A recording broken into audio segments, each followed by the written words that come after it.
Okay, good evening, everybody.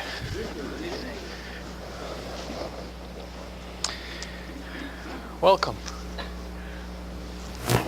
What's your name? Harvey. Okay, nice to meet you. Welcome. So here we are along our journey with the unbroken chain.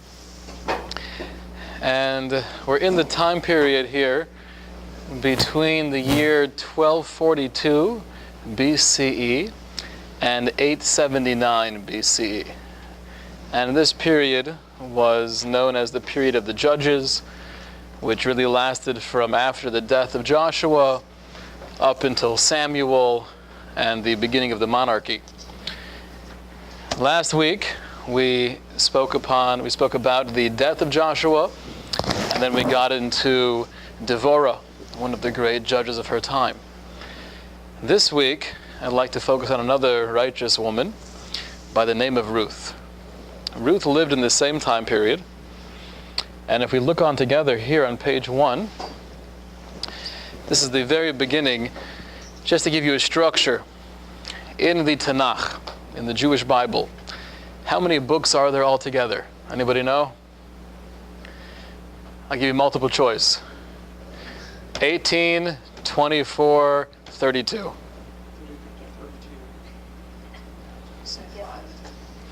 Nobody got it right. 24. 24 books of the Bible. And we'll do, hopefully, once we get to the men of the Great Assembly. Yes. Once we get to the men of the Great Assembly, they're really the body who compiled the Tanakh. And we'll go through each book of the Tanakh and see its origin and why they chose to include it. But in the Tanakh itself, we have the 5 Megillot, the 5 Megillos. The most well-known is probably Megillas Esther. We read that in Purim time. One of the 5, though, is Megillas Ruth, which is the story of Ruth. That begins, let's read the first couple of lines. And it happened in the days when the judges judged that there was a famine in the land, and the man went from Bethlehem to Judah to sojourn in the fields of Moab, he, his wife, and his 2 sons. So right off the bat, in the beginning of this Megillah, it's an interesting phrase, when the judges judged. The Talmud says that it's an indication of the time. It was a time period where people were thinking for themselves. It could be positive, it could be negative, and there was a lack of authority.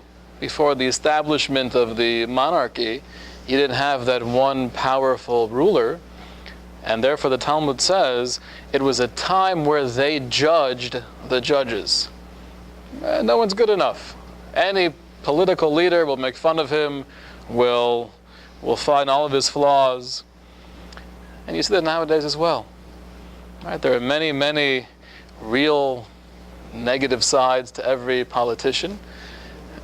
But we're always looking for them. I heard recently Obama got off the plane and he had a cup of coffee in his hand and he was saluting someone with a cup of coffee, and that was just like disaster. He's done many bad things in his career. I'm not sure I would put that up in the top 5. He probably, he's been going for 26 hours straight. He hasn't been sleeping, just getting off the plane, barely conscious. Give the guy a break. He had a cup of coffee in his hand. But we're always looking, when it comes to any political leader. That was the time period of the judges.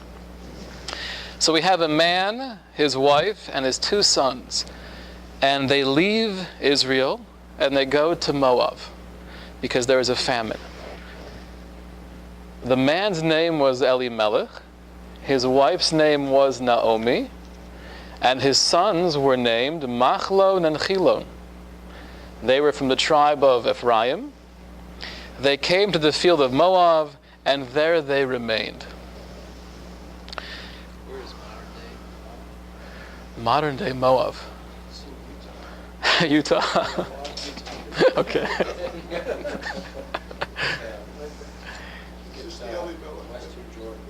Western Jordan, there you have it. Yeah? Okay. That's where? Some of the songs. Okay. Probably not. Oh, there you have it. Now, why did they leave? All we have here is that there was a famine. So you would assume because there was a lack of food and therefore they went to Moab to find food. That's not what happened, though. We actually know through tradition they were one of the most wealthy families alive at that point in Israel. And they had plenty of food to get them through that famine. So why leave? He didn't want to deal with the situation. He didn't want to deal with everyone coming to them asking for help, right? It's too much to handle. We'll go out to Moab for now, spend the next couple years here, and then when things get back to normal, the stock market goes back up, then we'll go back to Israel and don't have to deal with that. The Talmud says that was a bad mistake. If you have resources to help, then instead of running away, you have to think, how can I actually help people in a way that's not going to totally consume our lives? But running away was a bad choice, and we'll see that negative things come from that. So they go to Moab and they remain there. Number 3, Elimelech, Naomi's husband, died, and she was left with her 2 sons.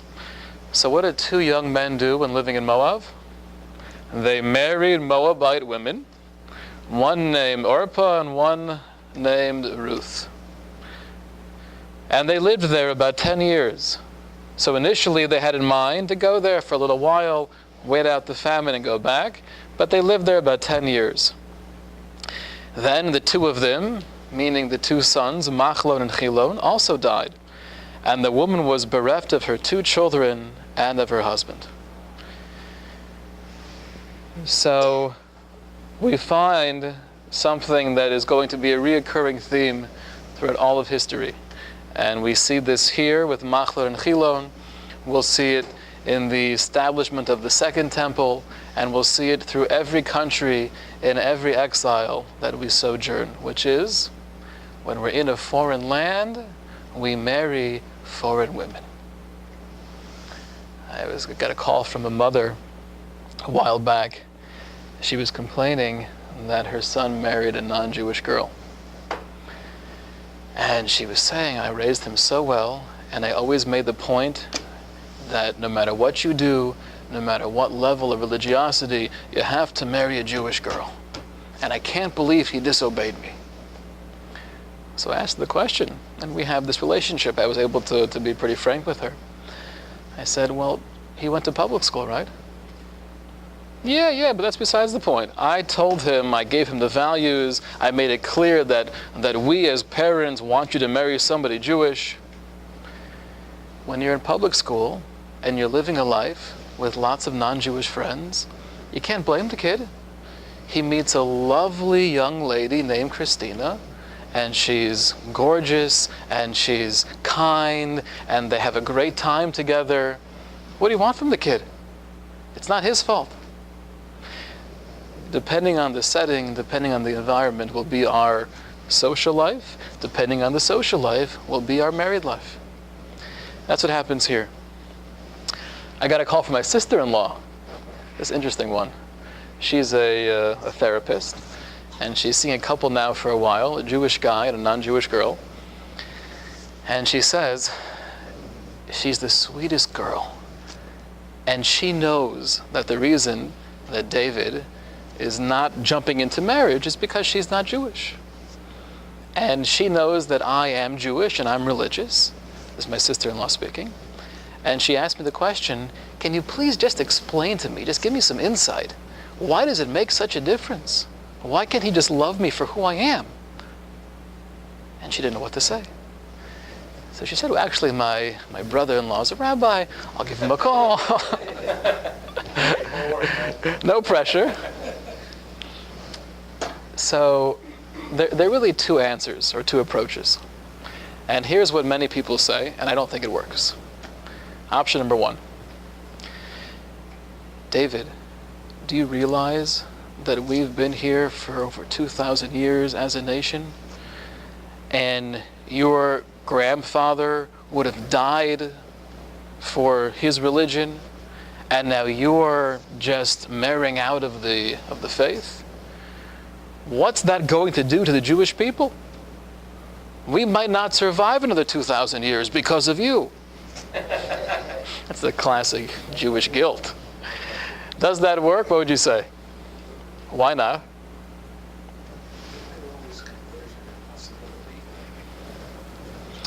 There's always the possibility, and we're going to actually speak about conversion tonight, because that's what Ruth was all about. She was one of the first real converts. But why doesn't that tactic work? Because you're saying you've got to be Jewish just for the sake of being Jewish. There's no value there. I've got to marry Jewish because I want you to have Jewish kids. There's no value. Like, what is it? Just Jewish for Jewish and meaningful. But there might not be Jews around in a couple hundred years. Oh, okay. I'll give you an example. Right? Let's say I would come to you. Guys, we really have to stop eating soybean, because the African white tiger lives on soybean, and right now it's almost extinct. The more you eat, the less African white tigers there will be in the world, and it could be in 15 years from now there won't be another one alive. Do you ever eat soy again? So it depends how much you appreciate the African white tiger. You're telling me that by doing this, by choosing to marry this beautiful, lovely, kind, generous girl, I might somehow indirectly cause the end of the Jewish people? I don't care about that. Okay, so one less bagel and lox in the world. Why do we care? So that doesn't work. I think the accurate approach is like this. Your decision will have absolutely no impact on the Jewish future. It is clear in the Torah and throughout the Tanakh that the Jewish people are an eternal people. We have been here for 3,300 years, and we will be here forever. Your choice, though, is affecting yourself. We believe that as the Jewish nation, we have a special mission. We have this goal that we're trying to achieve together, trying to bring light to the world by spreading the values of Torah. So by you choosing to marry outside the faith, you're saying, I no longer want to be part of that. I don't want my children to be part of that. And therefore, it's nothing against you. And that's what I told my sister-in-law. I have to make it clear. It's not that Jews view non-Jews as icky, or they have cooties. It's just that we feel that we have a mission in this world, and the way to accomplish that mission is by keeping the team together to be able to spread that light. No pun intended. Never a pun intended.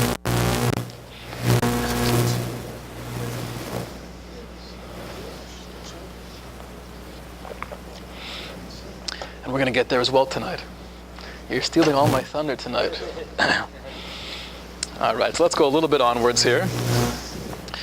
So now we have poor Naomi. Her husband is dead. Her 2 sons are dead. So number 6, she then arose along with her daughters-in-law to return from the fields of Moab, for she had heard in the fields of Moab that Hashem had remembered his people by giving them food, i.e. the famine is over. She left the place where she had been, accompanied by her 2 daughters-in-law, and they set out on the road to return to the land of Judah. Then Naomi said to her daughters-in-law, Go, return each of you to your mother's house. May Hashem deal kindly with you, as you have dealt kindly with the dead and with me. So she says to her daughters-in-law, Listen, I appreciate everything that you've done for my 2 sons who are no longer living. I appreciate everything you've done for me throughout all these years, but I'm going back to Israel. You stay here. Don't come with me.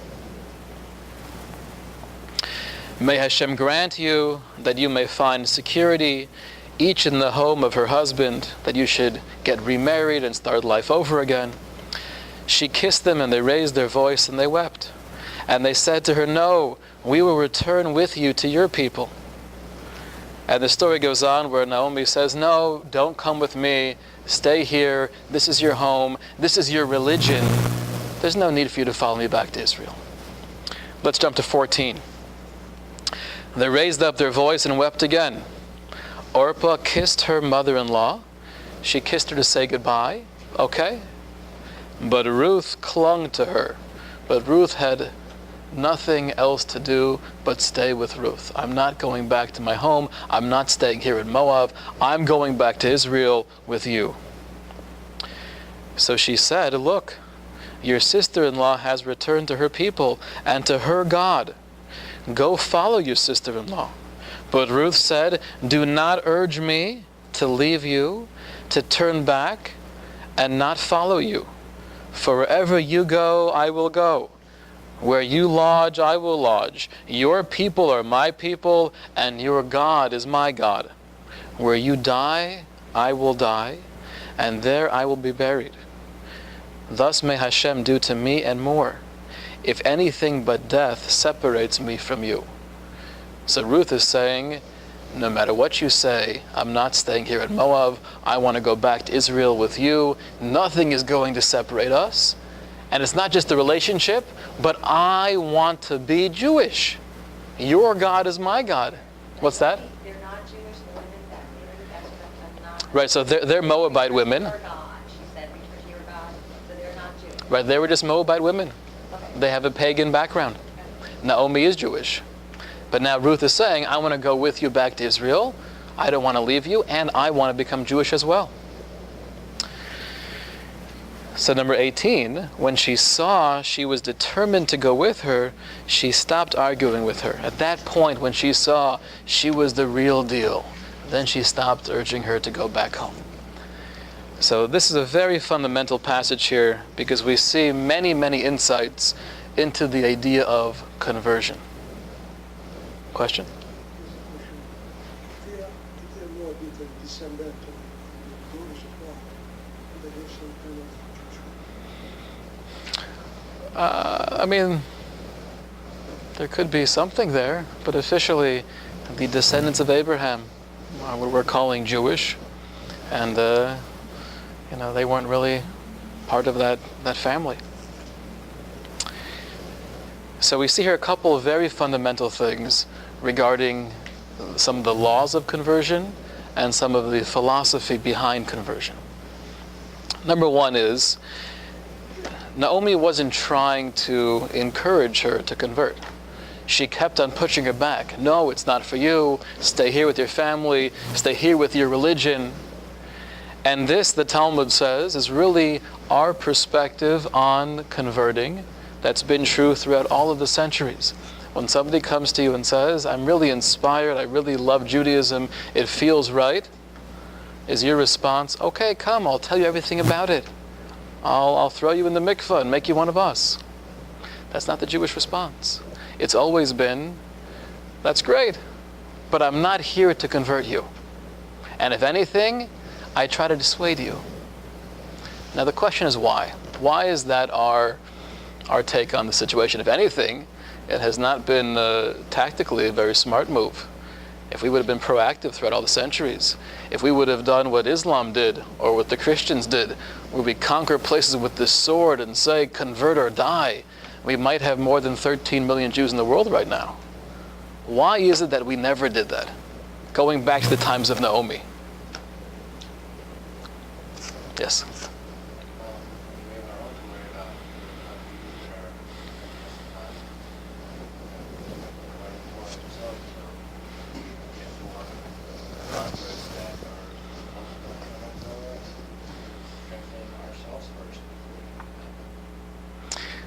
Okay, I mean, the first responsibility might be your family and friends, but what's wrong if you have people who are showing interest? What's wrong with really bringing them in the fold? Well, but they might be more into it than I am. Right? They might be really inspired. Yeah? the commitment is so great that we're not really sure they'll be able to take up such a commitment. Oh. So I think both ideas are valid. Right? I'd like to share with you 3 reasons why, starting from Naomi and throughout all of history, we do not push people to convert. If anything, we discourage them. One reason is what Jan was saying. Oftentimes we're concerned if someone doesn't really mean it, if they are lacking that commitment, then what will happen is we'll have many, many people who are becoming Jewish, but they're not really living a Jewish lifestyle. Then you're watering down Judaism. And then you fast forward 3 generations from now, you don't have anything. So we're very skeptical for our own sake. We don't want to water down Judaism. That's one reason. Second reason, I think what Daniel is saying is also true. We're nervous about you. Right now you're inspired, right? For practically speaking, if you go to many of the Batei Din, the Jewish courts around America who deal with conversion, they'll tell you, if a college student comes to us and says he or she wants to convert, we say, come back in 5 years. Because at that age, you're searching, and maybe right now it sounds great. You met an interesting rabbi on campus, and you really want to jump in, but it might change your mind. So for the sake of the person, if we would encourage you to convert, then what happens 5 years later when you feel, you know what, it's not for me? The way conversion works is that you could somehow go from a non-Jewish state and become Jewish. But once you're Jewish, you can't go back. So it's for the Jewish people's sake, and it's also for the benefit of that individual. We want to make sure you really mean it. There's a third reason also. The third reason is, if we believed that any non-Jewish human being was damned to hell, then we'd be pretty motivated to save them all. Right? That'd be a pretty bleak situation. You have almost 7 billion people who are going to hell. We got our work cut out for us. That's not our philosophy, though. The Jewish approach has always been, you don't have to be Jewish to be a wonderful, uplifted, elevated human being. You don't have to be Jewish to gain entry into the world to come. Oftentimes, the motive behind people who are trying to convert you, they're wonderful people. I've been approached, by the way, a lot more here in Florida than I have in California and New York. It's more religious around here. But in different random places. I was in FedEx, and one Friday afternoon, really 3 hours before Shabbos, I have 25 books in front of me. That's my home away from home. I prepare for my Sunday morning shir there, and I make the photocopies. So I see this lady kind of eyeing me, and she has a little binder with her, and she slowly walks up. I'm like, oh, please don't, not right now. I got so much to do. And then, shalom, how are you? I'm like, oh, God, you're kidding me. I'm like, oh, good, thank you. Trying to act like I'm very busy, which I was. And she didn't get the clue. And, she opens her binder, and she's showing me pictures of the cloud formation that she saw, and both her together with other witnesses were there, and it's a whole thing. And you know what? She was a lovely woman. And she was totally, as we say in Hebrew, l'shem shamayim. She was sincere. She wanted to help me. She wanted to save me. Now, Friday afternoon, I don't have time to be saved. I had to cut it short. But, it's really coming from a good source. It really is. So I don't think so. I think you're just regular, Christian missionary type person. I didn't have time to get there. What's that? Yeah, she was trying to convince me different things, and asking me these lead-in questions, and it's almost like I feel bad for them because, this is like third grade level, whatever. I didn't even want to go there. I didn't have time. What do you do if someone knocks at your door? Because we have that money that this is sitting right there. They come with their little pamphlet thing. No, they're going to every door on the street. No, they're going to every door on the street. And I don't know what to say. The last time I was just so busy. And I said, I'm Jewish, don't bother. The door, because it's just sometimes I don't want to run out of the shower to towel or run downstairs and say, oh, thank you, but I'm Jewish. Goodbye, It's like, Right. Listen, the main. I don't know if there's a right thing to say or not. I actually Challenge. You go for the challenge. I enjoy stomping her with a question. And it's not mean. I'm nice. I'm nice. But when I say, look, Yarmulke, this means I'm Jewish. No, it's okay. You could be Jewish. Jews for Jesus. Right. They're all okay, right? They're all okay. I'm gonna tell you, I'll tell you, Jan. Back in the day, many years ago, whenever I would have anything close to an encounter like that, I'd be very excited as well. But the truth is, after a couple times, I realized the people who are approaching you, they're not the scholars. You could ask them questions and you could poke a little hole in their bubble. They haven't been studying for 15 years. They're just very sincere people, trying to do God's work. So to stump them doesn't take a lot of brilliance. No, I understand, but you know what they're going to do with that question. They're going to go back to their... Right. I mean, I now don't even go there. I just try to be a mensch. What is a polite answer? That's what they want to know. You just a big smile. No, thank you. I'm fine. Have a great day. That's what Yeah, that's what I have a great day. It happens about once a month. Yeah. But I think it's crucial to appreciate, on some level. I'm not sure that should be recorded, a rabbi saying this, but it's beautiful. You have people who are trying to do God's will. It's a beautiful thing. And they're not blowing themselves up. They're trying to help humanity. They're mistaken. But in general, that has never been our approach, because it's not good for the Jewish people. It waters the core of Judaism down when you have people who are coming in, not really keeping the mitzvahs, not really committed. It's not good for the person themselves, because if it backfires, you're setting them up for harm. We don't want to do that. Right? The Torah says one of the mitzvahs in the Torah is lifnei ivra lo sitei michshol, which means don't place a stumbling block in front of the blind. Don't enable or assist somebody in doing something that's not beneficial for themselves. And the third reason is because we believe you don't have to be Jewish to be a good, lovely, wholesome human being. However, like it says very clearly, once Naomi saw that she was determined, then it's a different story. Once you show me you're the real deal, then I'll accept you. Now, once a convert, once someone goes through the process and they show their commitment and their devotion, and they actually convert, are they any different than you or I? Are they different qualitatively? Is their level of Jewishness maybe not quite up to our level of Jewishness?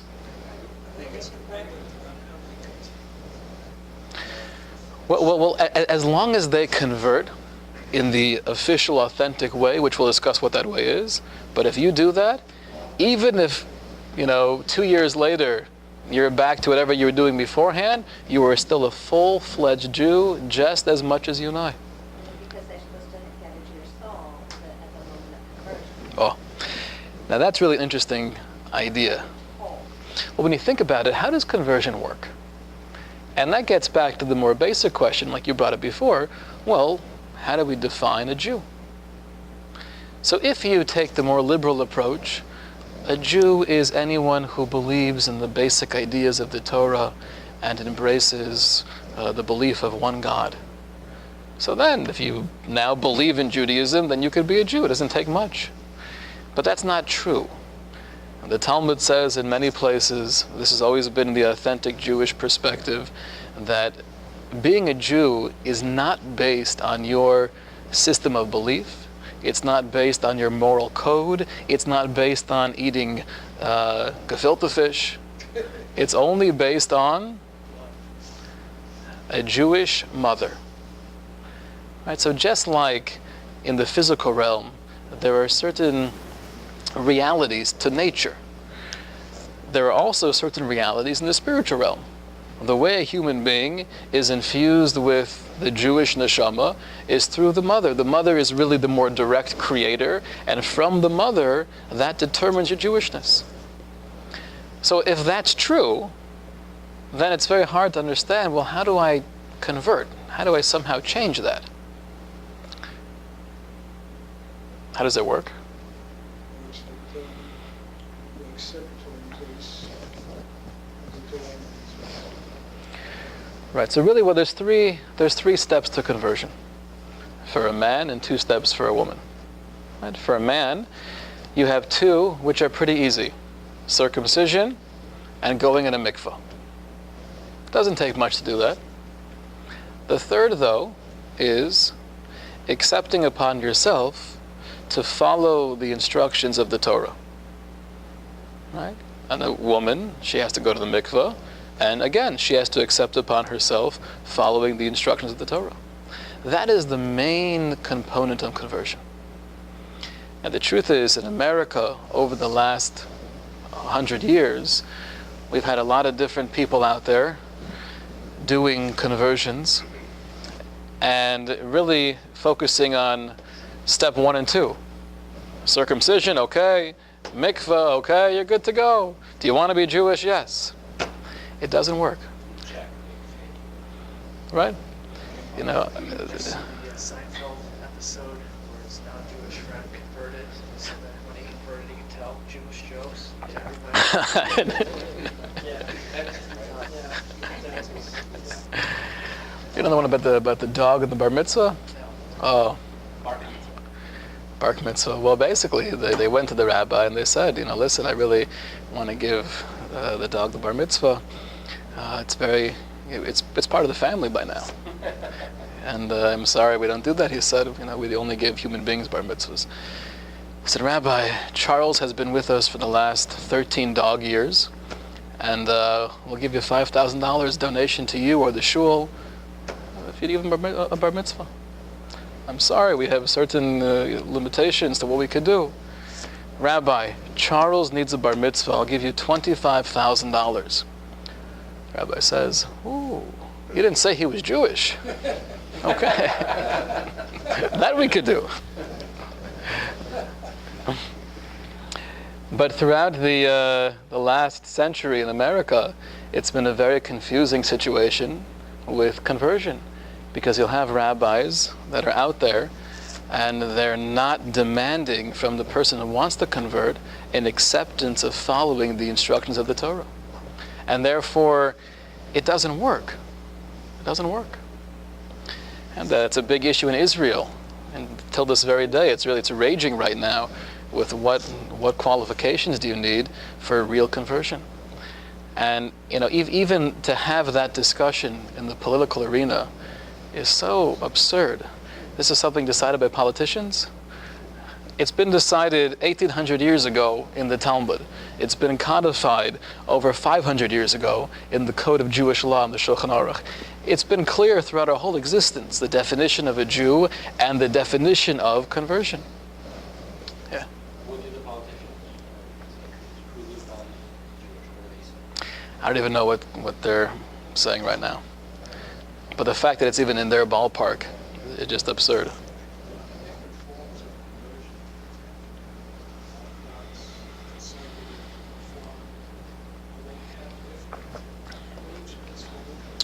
They do. Basically, a conversion done either with a Reform rabbi or a conservative rabbi, they might have different things they require, but they do not require one to accept upon him or herself following the instructions of the Torah. It's not there. And for one good reason.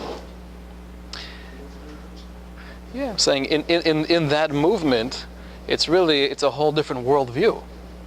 The idea of following the instructions of the Torah, the way that we do it based on Talmudic literature and the Shulchan Aruch and all of the authorities throughout the centuries, they have a whole different perspective on that. Well, real Kabbalah, if it's based on real Judaism, would require those three components. So that's what it takes, and therefore the conversion process is really a couple years usually. It's not just about learning and memorizing Avraham, Yitzchak, and Yaakov, Sarah, Rivka, Rachel, Leah. Those are all good things to know, but it's much more than that. It's giving you time to show yourself and to show us that it's real and it's lasting. That's what a conversion is. But once you convert, you are a full-fledged Jew, and oftentimes you're actually in a higher madrega, on a higher spiritual level than someone born Jewish.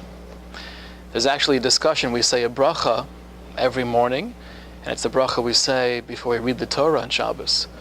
We say, Baruch atah Hashem Elokeinu melech haolam, asher bachar banu mikol ha'amim, that you have chosen us from amongst the nations, and you've given us the Torah. So the question was raised, can a convert say that bracha? It's true now you're Jewish, but to say you've chosen us, meaning that my descendants were there, it's not really accurate. But we say 100% you could say that bracha. Because once you're in, you're in. The example given in Kabbalistic literature is if you have a tree.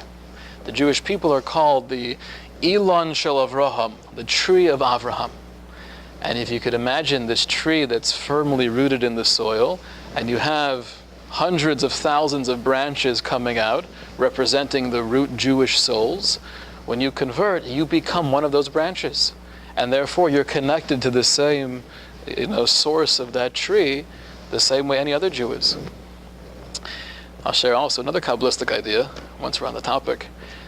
We have the Or HaChaim, who is one of the commentators in the Torah. He says that based on the Zohar, after the mistake with eating of the tree of knowledge, at that point in time, there were many neshamos, many very special souls that were taken captive. What that means, I don't know. But somehow, they were put aside. And writes the Or HaChaim, based on the Zohar, that some of the most righteous gerim that we have, the righteous converts that we had throughout the centuries, are those precious neshamas coming back in to the tree of Avraham.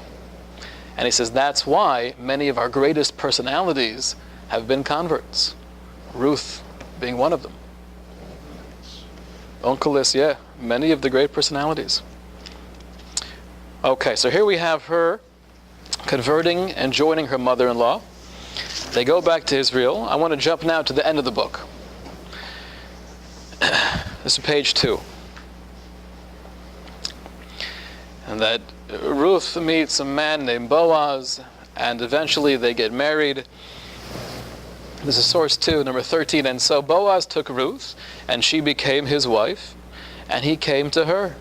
Hashem let her conceive, and she bore a son. I think we mentioned before, this is the source where it says conceive in Hebrew is harayon. Hey, Reish, Yud, Vav, Nun, which the numeric value of that is 271, corresponding to the days of pregnancy. And she bore a son. And the women said to Naomi again is the mother-in-law, "Blessed be Hashem, who has not left you without a redeemer today. May his name be famous in Israel." Meaning to say, may he be so well known because of his wondrous deeds that people should look up to him. And here's an interesting line. He will become your life restorer and sustain your old age, for your daughter-in-law who loves you has borne him, and she is better to you than 7 sons. So here we have the whole picture. We have a Jewish woman, Naomi, who travels with her husband, Elimelech, leaving Israel to go to Moab. Elimelech dies. Their 2 sons, Machlon and Chilion, they also die after marrying non-Jewish women. Ruth, one of those non-Jewish women, follows Naomi back. She converts, and now she marries Boaz. They have a child, and now this child is going to be a life restorer. And here's a deep idea. This gets involved with reincarnation. Do we as Jews believe in reincarnation? Yes. Okay. Any no's out there? Don't be ashamed. It happens to be the 900s, one of the greatest authorities, Rav Sadia Gaon, and he wasn't convinced about reincarnation. He wasn't convinced it was a Jewish idea. But it seems to be, though, that's really the normative view on the subject, and that's really the Kabbalistic view, that there is the recycling of the neshamos. That's the famous story with the mother of a very handicapped child. She walked in to get a blessing from the Chazon Ish. The Chazon Ish was one of the greatest Torah authorities in the first part of the 1900s. And at the time, he was already in his later 70s. They walk in his office, the mother and child, and the Chazon Ish stands up, showing respect. And she's taken off guard. She explains why she's asking for a blessing. He gives the child a bracha. And then before she goes, she says, just tell me, Rebbe, why did you stand up for us? And the Chazon Ish said, it's very simple. We believe that everyone who's alive today, the soul that we have is recycled. We believe in reincarnation. It's been here before. Now again, it doesn't mean the exact same soul, but the same blazing fire lighting a different candle. But we've been here before. Why are we here again? Right? To somehow improve ourselves, to somehow uplift ourselves. If you have a child this handicapped who can't do the quote-unquote normal activities, they can't do the mitzvos as you or I can, that's the clearest indication that his neshama is very, very lofty. He doesn't need to do these things. He's in a much higher level than you or I. So when I saw that child, I stood up for him. That's the belief in reincarnation. So the idea here is that there is somehow this rebirth of her son Machlon through her new son that she's having with Boaz. Okay?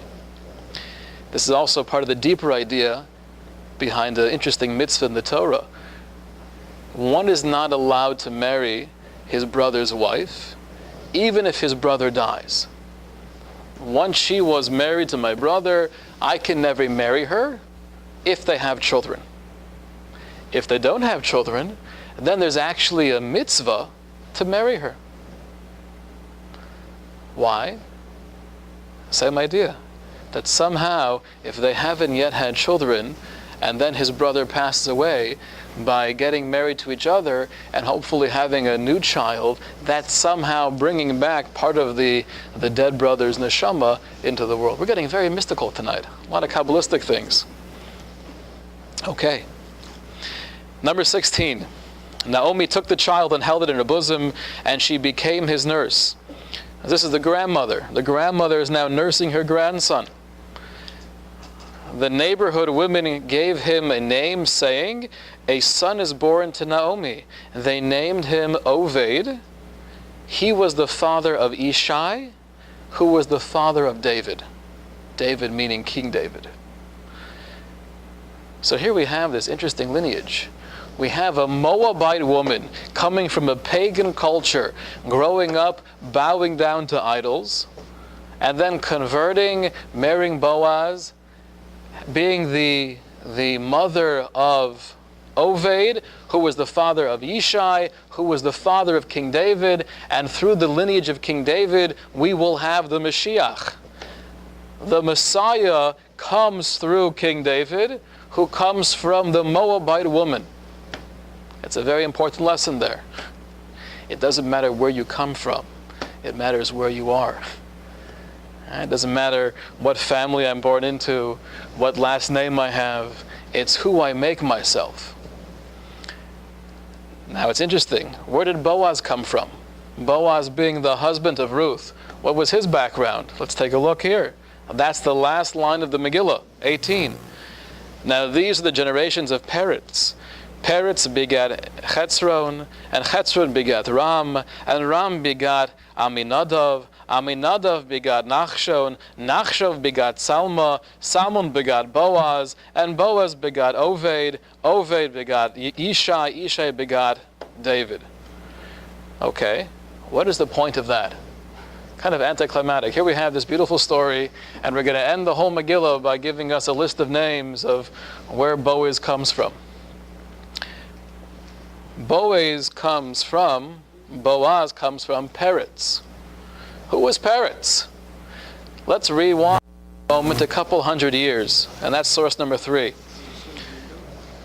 One of the 12 sons of Jacob was named Judah or Yehuda. And after the selling of Yosef into Egypt, he was on a low. He goes, he leaves his brothers, he lives by himself, he marries a young lady, she passes away, and the Torah tells us, again, this is hundreds of years before, source 3, number 13, and Tamar was told, Tamar being the wife of one of Yehuda's sons, both sons actually passed away, which is interestingly very similar to what's happening in this story. So Tamar was told, behold, your father-in-law is coming up to Timnah to shear his sheep. and she knew she had to be somehow married into the family. So she removed her widow's garb from upon her, covered herself with a veil, and wrapped herself up. She then sat by the crossroads, which is on the road to Timnah. What kind of people sit by the crossroads? Not the most holy people. Right? You sit there to be seen by passerbyers. For she saw that Shelah had grown, and she had not been given to him as a wife. So she was trying to have Yehuda see her, assuming she was a prostitute, and live together. And that's what happened. When Yehuda saw her in 15, he thought her to be a harlot, since she had covered her face. She was standing in the place, and she was looking like a harlot. The Torah continues, and it came to pass, at the time she gave birth, and behold, there were twins in her womb. And it happened that as she gave birth, one put out a hand. The midwife took a crimson thread and tied it on his hand, saying, "This one emerged first." And it was as he drew back his hand, and that behold, his brother emerged. And she said, "With what strength you asserted yourself?" And she called his name Peretz. So where does Peretz come from? We're getting very complicated, all the names and people. But Peretz was the son of Yehuda and Tamar. He was the son of a relationship where Yehuda, at least he assumes, he's living with a prostitute. So from an unholy beginning, you have a son named Peretz, and Peretz was the one who has Chetzron, who has Ram, who has Aminadav, who has Nachshon, who has Salma, who has Boaz. And Boaz is the father of Oved, Ishai, King David, and eventually Mashiach. So here we have both father and mother coming from very, very mysterious backgrounds, but the message is loud and clear. It doesn't matter where you come from. It doesn't matter what religion you are. It doesn't matter what kind of upbringing you had. It depends only on where I am right here and now. Yeah, many holy people here. But this is really a theme we also see throughout history. And this is why, I think we mentioned this before, right? Who are the sons of Moshe? The two sons of Moses. What were their names?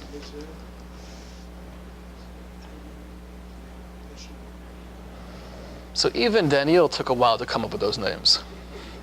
And the rest of you weren't even close. Right? Why? Because they didn't do much. They didn't do much. They were Moses' children, and they were, I'm sure, wonderful people. I think Eliezer, he was a big 49ers fan, and he did many great things with his life. Gershon did good in the stock market, but they didn't become great people, and therefore they weren't the successor of Moshe Rabbeinu. It doesn't matter where you come from, it depends where you are now. I think going through the life of Ruth, we have this young lady who really shares that message with all of us loud and clear. And that's really when it comes down to the definition of success or achievement. It's all based on what you made yourself. You have an artist or a musician. What's your masterpiece? What's your greatest work you ever did? And the answer is always me. The goal, what I'm shooting for, is to create a masterpiece within myself, transforming who I am, elevating who I am. That's the message of Ruth. She's a mother, I feel like my masterpiece. So you know what? How I feel when you say, what's your greatest masterpiece? That came to my mind. Well, that might be one of our greatest blessings. For many people, even the greatest people, sometimes they're very disappointed in their children. I didn't say I was always Right? happy with Well, what okay. they did. If you think back to Avraham, Avraham had Yitzchak, but he also had Yishmael. You think back to Yitzchak, he had Yaakov, but he also had Esav. So I don't think he would have said my greatest masterpiece is my children. That might be our greatest nachas. That's our joy and pride in life. But the greatest accomplishment is always, what have I done to myself in these past 6, 7, 8 decades of my life? Have I transformed myself? Have I uplifted myself? If the answer is yes, then no matter who our children are, no matter how much money we have, no matter where we live, we've succeeded. That's the message of Ruth. Yeah. Crimson thread that's mentioned here, is that That's a good question. That's a good question. Is there any source in Talmudic or Midrashic or Kabbalistic literature that supports the idea of the red string? Yes. Yes. That's Yes. Rachel. What's that? That's Rachel. It's supposed to be tied a red ribbon with red whatever around her casket. That's all I know. That's Well, I think that's what they do. I just wrote from Israel. Just wrote. Okay. Was this So I've never heard of any Midrashic source pointing to this. It's an interesting question. What's the source? the sources of the young people who go together, ties a piece of red string around the goat which is going to be sacrificed. But who makes that correlation between a string? Well, that's what I'm asking for. Not the restrings. Right? So I'll share with you one source. And this actually goes back hundreds of years to a Tosefta. Tosefta was one of the written documentations of the oral Torah, written around the same time as the Mishnah. And the Tosefta speaks about different ways where one might be in violation of emulating the pagan cultures. And one of the ways it mentions is having a red string around you. That might be a violation of a Torah commandment of following the pagan ways. That's the one source I'm familiar with. Yeah, listen, I'd be curious to show me a different source. But the only source that I've found doesn't seem to be positive towards it. Right? There's nothing about Rachel. Nothing like it. And the first thing they do when you get to that hotel, they tie a red ring and ask you for money. A ribbon around your waist. It's like, That's a red string. Listen, whatever brings in money, it's always worth it, you know? Okay, so hopefully next time, the goal is for next Tuesday, we're going to get into Shimshon HaGibor, Samson the Mighty, one of the most misunderstood personalities throughout the entire Tanakh. All right. That was it.